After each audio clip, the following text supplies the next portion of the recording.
അതുകൊണ്ടാണ്. നാവികസേനയെ പരിശോധിക്കാൻ അനുവദിക്കാതിരുന്നതും അതുകൊണ്ട് തന്നെ.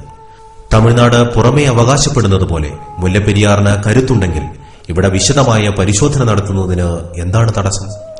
നാവികസേന മുല്ലപ്പെരിയാർ ഡാമിന്റെ അടിത്തട്ടിൽ നിന്ന് ചിത്രമെടുക്കുന്നത് എന്തിനു തടയുന്നു? മുല്ലപ്പെരിയാറിൽ നിന്ന് കേരള പോലീസിനെ ഒഴിവാക്കണമെന്ന് എന്തിനാവശ്യപ്പെടുന്നു? ഈ ചോദ്യങ്ങൾക്ക് ഉത്തരം നൽകേണ്ട ബാധ്യത തമിഴ്നാടിനുണ്ട്. അക്കാര്യത്തിൽ തമിഴ്നാട് പിന്തിരിപ്പിക്കുകയാണ് ഉണ്ടായത്. കേന്ദ്ര ഗവൺമെന്റിൽ സമ്മർദ്ദം ചെലുത്തി നേവിയെ കൊണ്ട് പരിശോധിപ്പിക്കാതെ പിന്തിരിപ്പിക്കാനാണ് അവർ ശ്രമിച്ചത്. അതിൽ നിന്ന് തന്നെ അവർക്ക് ആശങ്കയുണ്ട്. ഇത് ലോകത്ത് പുറത്തറിയരുതെന്നുള്ള നിർബന്ധ ബുദ്ധിയും തമിഴ്നാടിനുണ്ട്.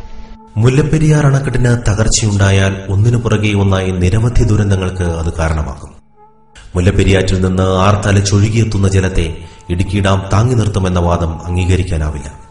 ഇടുക്കിയും ചെറുതോണിയും കൂടാതെ നിരവധി ഡാമുകളുടെ തകർച്ചയിൽ അത് കലാശിക്കും.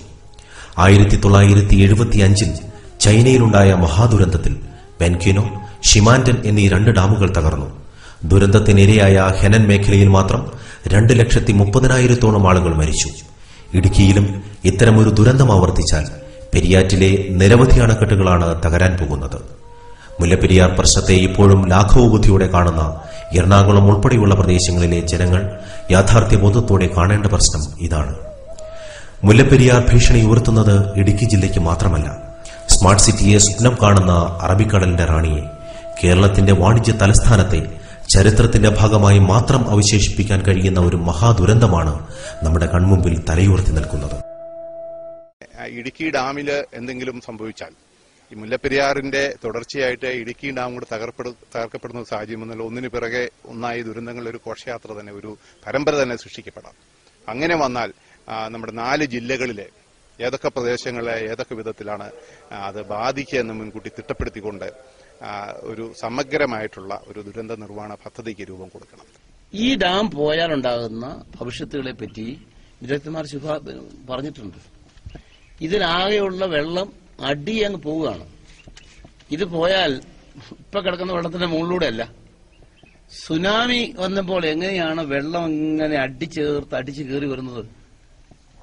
ഇവിടെ നിന്നും അങ്ങ് ചേർന്നാൽ വണ്ടിപ്പെരിയാർ ആ ഭാഗത്തേക്ക് എന്നാൽ ഇടുക്കി റിസർവിലേക്ക് കടന്നാൽ അടി ചേർന്ന് അടിച്ചു പോവുകയാണ്. ഇടുക്കിയുടെ അല്ല, അതിന്റെ 10 ഇരട്ടി ശക്തിയുള്ള ഡാമാണെങ്കിൽ തെറിച്ചു പോകും. 450 ദശലക്ഷം ഘനമീറ്റർ ജലമാണ് മുല്ലപ്പെരിയാർ അണക്കെട്ടിൽ സംഭരിച്ചിരിക്കുന്നത്. മുല്ലപ്പെരിയാർ ഡാം തകർന്നാലും ഈ ജലം മുഴുവൻ ഇടുക്കി ആർച്ച് ഡാമിൽ സംഭരിക്കാൻ കഴിയുമെന്ന് തമിഴ്നാട് അവകാശപ്പെടുന്നു. എന്നാൽ ഒരു ദുരന്തമുണ്ടായാൽ മുല്ലപ്പെരിയാറ്റിൽ നിന്ന് ജലം മാത്രമല്ല ഇടുക്കിയിലേക്ക് ഒഴുകിയെത്തുന്നത്. 20 കിലോമീറ്ററോളം പ്രദേശത്തെ ചതുപ്പാക്കി മാറ്റിക്കൊണ്ടാണ് ഈ ജലം പാഞ്ഞുവരുന്നത്. വൻമരങ്ങൾ, കെട്ടിടങ്ങൾ, പാറക്കെട്ടുകൾ, എല്ലാറ്റിനുമുപരി ആയിരക്കണക്കിന് മനുഷ്യ ശരീരങ്ങൾ. ഇതെല്ലാം തടഞ്ഞു നിർത്താനുള്ള ശേഷി കേരളത്തിന്റെ ഊർജ്ജ കലവറയായ ഇടുക്കിക്കുണ്ടാകുമോ? മുല്ലപ്പെരിയാർ പൊട്ടിയാൽ ഇടുക്കിയിൽ വന്നതുകൊണ്ട് ഇടുക്കിക്ക് പ്രത്യേകിച്ച് യാതൊരു പ്രശ്നവുമില്ല എന്ന് പറയുന്നത് അശാസ്ത്രീയമാണ്. കാരണം ഒരു ഡാം പൊട്ടി വരുമ്പോൾ ഉണ്ടാകുന്ന പ്രഷർ, പ്രത്യേകിച്ച് നമ്മൾ സുനാമിയുടെ കാര്യത്തില് തിരമാലകൾ ഉണ്ടാക്കിയ ആ മർദ്ദം, തീരദേശ മേഖലയിൽ ഉണ്ടാക്കിയ ആ പ്രശ്നങ്ങൾ മുഴുവനും, കെടുതികൾ മുഴുവൻ നമ്മൾ കണ്ടതാണ്. ആ വെളിച്ചത്തില് തീർച്ചയായിട്ടും ഈ 450 ദശലക്ഷം ക്യൂബിക് മീറ്റർ ജലം പതിയെ ഒഴുകി വരുന്നതല്ല, മറിച്ച് വളരെ ഉന്നതമായ മർദ്ദത്തിലൂടെ ഒഴുകി വരുമ്പോൾ തീർച്ചയായിട്ടും ഇടുക്കി ആർച്ച് ഡാമിനും ഇനി ഇടുക്കി ആർച്ച് ഡാമിനും ഒന്നും സംഭവിച്ചില്ലെങ്കിൽ തന്നെ കുളമാവിനും താഴോട്ടുള്ള ചെറുതോണി ഡാമിനും എല്ലാം ഭീഷണിയായിരിക്കും. മുല്ലപ്പെരിയാറിലെ ജലം ഇടുക്കിയിൽ തങ്ങി നിൽക്കുമെന്നും അതിന് താങ്ങാനുള്ള ശേഷിയുണ്ടെന്നുള്ള ഒരു ധാരണ പൊതുവെ മുല്ലപ്പെരിയാറിന്റെ താഴ്വാരങ്ങളിൽ താമസിക്കുന്ന ആളുകൾക്കുണ്ട്. പക്ഷേ മുല്ലപ്പെരിയാറിലെ ജലം ഇടുക്കിയിൽ താങ്ങാനുള്ള സാധ്യതകൾ വളരെ കുറവാണ്. ഒന്ന്, ഇടുക്കി ഡാം പണിതപ്പോൾ തന്നെ നാം തിരിച്ചറിഞ്ഞതാണ്. കുളമാവ് ഡാമിന് ഏതാണ്ട് 16ഓളം വീക്ക് പോയിന്റ്സും ചെറുതോണി ഡാമിന് 7 വീക്ക് പോയിന്റ്സും ഉണ്ടെന്ന് അന്ന് തന്നെ കാനഡിയൻ എഞ്ചിനീയേഴ്സും വിദഗ്ധ സമിതികളും പഠന റിപ്പോർട്ടിൽ പറയുന്നുണ്ട്. മുല്ലപ്പെരിയാറിനും ഇടുക്കി ഡാമിനും ഇടയ്ക്കുള്ള പ്രദേശങ്ങൾ സുഗന്ധവ്യഞ്ജനങ്ങളുടെ സുവർണ ഭൂമിയാണ്. ഏലത്തിന്റെയും തേയിലയുടെയും ഗന്ധം നിറഞ്ഞു നിൽക്കുന്ന ഈ പ്രദേശത്ത് മനുഷ്യ ശരീരങ്ങൾ അഴുകുന്നതിന്റെ രൂക്ഷഗന്ധം പടരാൻ പോകുമ്പോൾ ഇതാസ്വദിക്കാൻ മാത്രം മനഃശേഷി മലയാളിക്കുണ്ടാകണമെന്നില്ല. പെരിയാറിന്റെ തീരത്ത് പച്ചപ്പുണ്ടാവില്ല. മലനിരകളിലെ മുഴുവൻ മണ്ണൊലിച്ചു പോയിട്ട് വെറും പാറക്കൂട്ടങ്ങൾ മാത്രമായിരിക്കും അവശേഷിക്കുന്നത്. അതിവേഗം മാറിക്കൊണ്ടിരിക്കുന്ന, മാത്രമല്ല നമ്മുടെ ആവാസ വ്യവസ്ഥ പാടേ തകരും. അതുകൊണ്ട് തന്നെ മുല്ലപ്പെരിയാർ ഇടുക്കിക്കാരന്റെ മാത്രം പ്രശ്നമല്ല, ഇത് മലയാളിയുടെ മുഴുവൻ പ്രശ്നമാണ്. കേരളപ്പിറവിയുടെ സുവർണ ജൂബിലി ആഘോഷ തിമിർപ്പിലേക്ക് മലയാള നാട് ആഴ്ന്നിറങ്ങുമ്പോൾ ഒരു ജനതയുടെ ജീവൻ മരണ പോരാട്ടങ്ങളോട് മലയാള മനസാക്ഷി എങ്ങനെയാണ് പ്രതികരിക്കുന്നത്? വള്ളക്കടവുകാരന്റെ, വണ്ടിപ്പെരിയാറുകാരന്റെ, ഉപ്പുതറക്കാരന്റെ ഭീതിയും ആശങ്കകളും നാളെ തന്റേതുകൂടിയാകുമെന്ന തിരിച്ചറിവിലേക്ക് കോട്ടയംകാരനും ആലപ്പുഴക്കാരനും എറണാകുളംകാരനും ഇനി എന്നാണ് എത്തിച്ചേരുക? നമ്മൾ കേരളത്തിലെ ജനങ്ങള് നമ്മുടെ അയൽവക്കത്തെ വീട്ടുകാരന് എന്ത് സംഭവിച്ചു എന്ന് ഇന്ന് അന്വേഷിക്കാത്ത ഒരു വർഗമായി മാറിക്കഴിഞ്ഞു നമ്മൾ. അതുകൊണ്ട് തന്നെ ഒരുപക്ഷെ തിരുവനന്തപുരത്തോ കോഴിക്കോടോ തൃശ്ശൂരോ ഉള്ള ആളുകൾ ഇക്കാര്യത്തിൽ ഒട്ടും ആശങ്കാകുലരല്ല. എങ്കിലും മനുഷ്യസ്നേഹികള്, പരിസ്ഥിതി പ്രവർത്തകര്, അവരുടെ കൂട്ടായ്മകൾ രൂപപ്പെട്ടു വരുന്നുണ്ട്. സമര പോരാട്ടങ്ങളിൽ ഉജ്ജ്വല ചരിത്രം എഴുതി ചേർത്ത ധീരന്മാരുടെ നാടാണ് കേരളം. ജീവിക്കാൻ വേണ്ടിയുള്ള പോരാട്ടത്തിൽ ഒരു നാട് പൂർണ്ണമായി ഇപ്പോൾ പങ്കാളികളാവുകയാണ്. തങ്ങളുടെ ജീവന് ഭീഷണി ഉയർത്തുന്ന എന്തിനേയും തകർത്തെറിയാൻ കഴിവുള്ള സമരവീര്യം മനസ്സിലും ശരീരത്തിലും ആവാഹിച്ചുകൊണ്ടാണ് ഈ രണഭൂമിയിൽ ഇവർ നിൽക്കുന്നത്.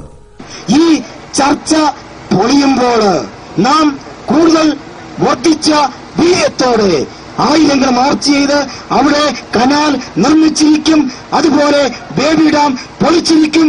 അങ്ങനെ നമ്മുടെ ജീവനും സ്വത്തിനും സംരക്ഷണം നേടിയിരിക്കും. ഇക്കാലം അത്രയും നടന്ന പോരാട്ടങ്ങളിൽ തങ്ങൾക്ക് താങ്ങായി തങ്ങൾ മാത്രമേ ഉള്ളൂ എന്ന തിരിച്ചറിവ് ഇവരുടെ സമരവീര്യം വർദ്ധിപ്പിക്കുന്നു. എന്തിനും ഏതിനും നാടിനെ നിശ്ചലമാക്കുന്ന രാഷ്ട്രീയ നേതൃത്വങ്ങൾ ഈ പോരാട്ടഭൂമിയിൽ തങ്ങൾക്കൊപ്പമില്ല എന്ന തിരിച്ചറിവിലാണ് പെരിയാർ തീരവാസികൾ. അതുകൊണ്ട് തന്നെ ഒരു രാഷ്ട്രീയ പ്രസ്ഥാനങ്ങളോടും ഇവർ സഹായം അഭ്യർത്ഥിക്കുന്നുമില്ല. എത്ര കൂറ്റൻ പ്രതിബന്ധങ്ങളെയും തകർത്തെറിയാൻ കഴിയുന്ന ആത്മവീര്യവുമായി ഒരു ജനതതി ജീവൻ മരണ പോരാട്ടത്തിലേക്ക് എത്തുകയാണ്.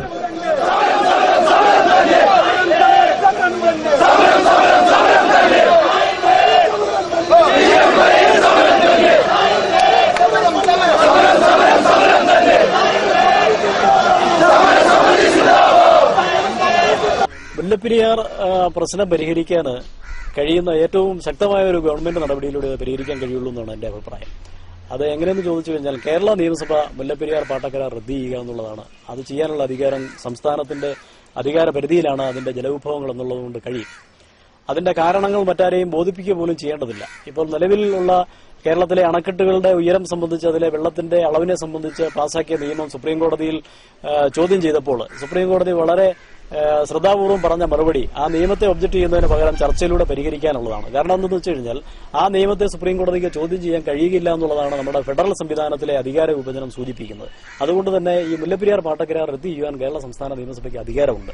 800 അടി ഉയരത്തിൽ നിൽക്കുന്ന മുല്ലപ്പെരിയാർ പ്രദേശത്തു നിന്നും ജലം കൊണ്ടുപോകാനായിട്ട് പുതിയ കനാലുകൾ താഴത്തിൽ വെട്ടിയാൽ ഡാം പോലും ഇല്ലാതെ ജലം തിരിച്ചു കൊണ്ടുപോകും. അല്ലെങ്കിൽ വളരെ ചെറിയൊരു കൂഫർ ഡാം എന്ന് പറഞ്ഞിട്ട് ചെറിയ ചെറിയ ഡാമുകളുണ്ട്. ഇപ്പം അത്തരത്തിലുള്ള ഒരു കൂഫർ ഡാം കൊണ്ട് തന്നെ ജലം തിരിച്ചങ്ങോട്ട് ഒഴുക്കാവുന്നതേ ഉള്ളൂ. അപ്പം ജലം സൂക്ഷിക്കാനുള്ള ഇത്രയേറെ മലകളൊന്നും ഇല്ലെങ്കിൽ കൂടിയും തമിഴ്നാട് ജലം സൂക്ഷിക്കാനുള്ള ബാധ്യത ഏറ്റെടുക്കുകയും ജലം കൊടുക്കാനുള്ള ധാർമ്മികത നമ്മൾ വഹിക്കുകയും ചെയ്യുക എന്നുള്ളതാണ് ഞങ്ങൾക്ക് മുന്നോട്ട് വെക്കാനുള്ള ഒരു കാര്യം. സമരചരിത്രത്തിൽ പുതിയൊരു ഏട് എഴുതി ചേർക്കാൻ ഇവർ സജ്ജരായി കഴിഞ്ഞു. അഗ്നി പടർത്തിയ പ്രക്ഷോഭ ചരിത്രങ്ങൾ ഉറങ്ങുന്ന മലയാള മണ്ണ് ഇതേവരെ കാണാത്ത ഒരു പോരാട്ടത്തിന് സാക്ഷ്യം വഹിക്കുകയാണ്. ജീവന്റെയും മരണത്തിന്റെയും നേർത്ത നൂൽപാലത്തിലൂടെ ഒരു സമൂഹം നെഞ്ചുവിരിച്ച് നടന്നു നീങ്ങുമ്പോൾ ഈ സമരത്തെ കാണാതെ കണ്ണടച്ചിരുട്ടാക്കാനുള്ള മലയാളിയുടെ കാപട്യം അംഗീകരിക്കാനാവില്ല. ഇനിയും മനസാക്ഷി മരവിക്കാത്ത, സംഘബോധം കൈവടിയാത്ത സാംസ്കാരിക കേരളം ഈ സമരത്തോട്, ജീവിക്കാൻ വേണ്ടി, ജീവൻ സംരക്ഷിക്കാൻ വേണ്ടിയുള്ള ഈ പോരാട്ടത്തോട് എങ്ങനെ പ്രതികരിക്കുന്നു? വള്ളക്കടവിലെ സാധാരണക്കാരന്റെ വീട്ടുമുറ്റത്തെത്തിയ പെരിയാർ സ്വന്തം വീടിന്റെ അടുക്കളയിലെത്തിയാൽ മാത്രമേ താൻ പ്രതികരിക്കൂ എന്ന വാശി മലയാളി കാണിക്കരുത്. കാരണം ഇതൊരു ജനതയുടെ അതിജീവനത്തിന്റെ സമരമാണ്. ഒരു ജനതതി ചരിത്രത്തിലേക്ക് ഒലിച്ചു പോകാതിരിക്കാനുള്ള സമരം. ഇവിടെ ഈ പോരാട്ടത്തിൽ നമുക്കും ഒരു കണ്ണിയാവാം. നന്മയുള്ള മനസ്സോടെ ഇവർക്ക് ഒരു കൈത്താങ്ങാവാം. Because the governments are with the industrialized, marketized, urbanized communities. So we have to fight battle after battle not to win a larger war.